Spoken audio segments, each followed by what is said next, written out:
Hi everyone. Today I am going to be talking about how to process painful and difficult emotions. And the reason why I am prioritizing this topic is because I have seen an epidemic of people too busy to stop and take time to really care for their heart. And I don't know how many people realize that when we don't stop and process the pain in our hearts, it does go somewhere in our bodies. So there is a book that I can't recommend enough called When the Body Keeps the Score, and I will leave that in the notes down below. If you have not read that book, I strongly recommend to read that book. And also, there is a chart that I would love for you to look up. It's called the Emotion Code Chart. It's in my hands right now. I will go over this a little bit later. But first I want to talk about when we experience hurt, pain, emotionally from an experience, and it may be something that is current and present that we are going through, that we need to process. Somebody says something that's very cutting, and we are having a really difficult time moving past that comment to the point where it starts to cause resentment towards this person and puts a wedge in our relationship that we have been close to that person in the past.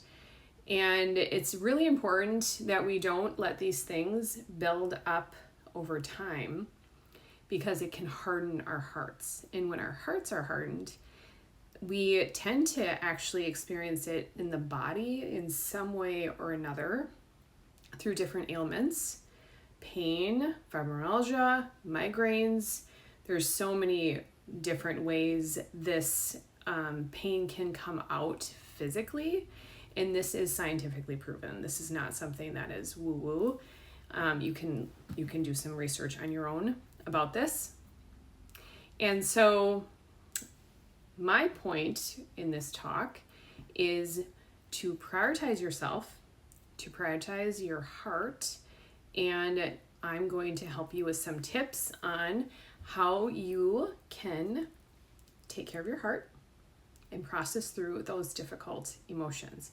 Now, for many people, this is a new concept. They have been, and you may have been so disconnected from your heart and have been functioning in your mind that it's hard for you to even to begin to go and find out exactly even how you feel sometimes.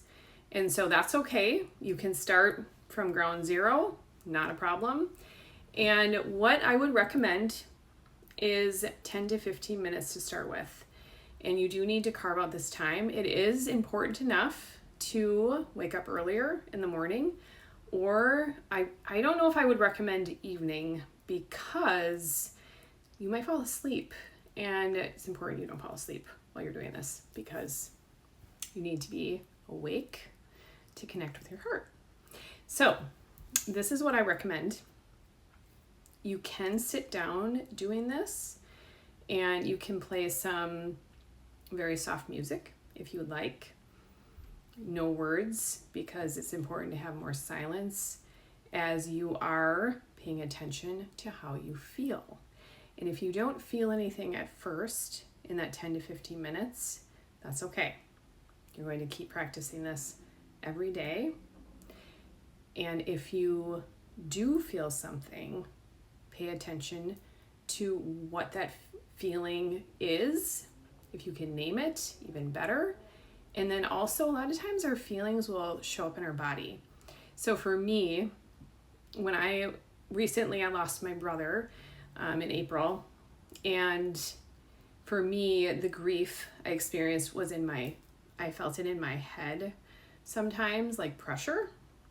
and sometimes I felt it in my heart right here, and sometimes I would feel it in my throat, and sometimes I would feel it in my stomach, and sometimes I felt it in 3 places: my head, my throat, and my stomach all at once.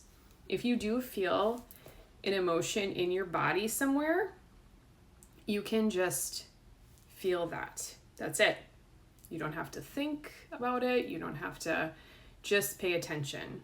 So when I would feel it in my throat, sometimes I would put my hand on my throat and I would just feel that sadness that was going on and grief in my throat.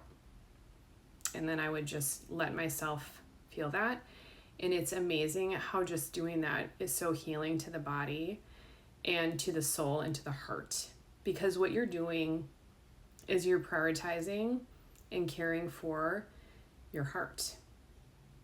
And it's really interesting how sadness can show up, and anger, lots of different emotions can show up in different areas in our body.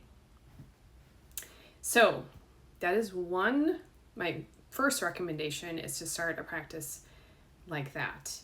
And then something else that I've noticed that I've done before is I will be in a social setting, and this happens to me a lot because I have gotten to the age and the place in life where I don't react.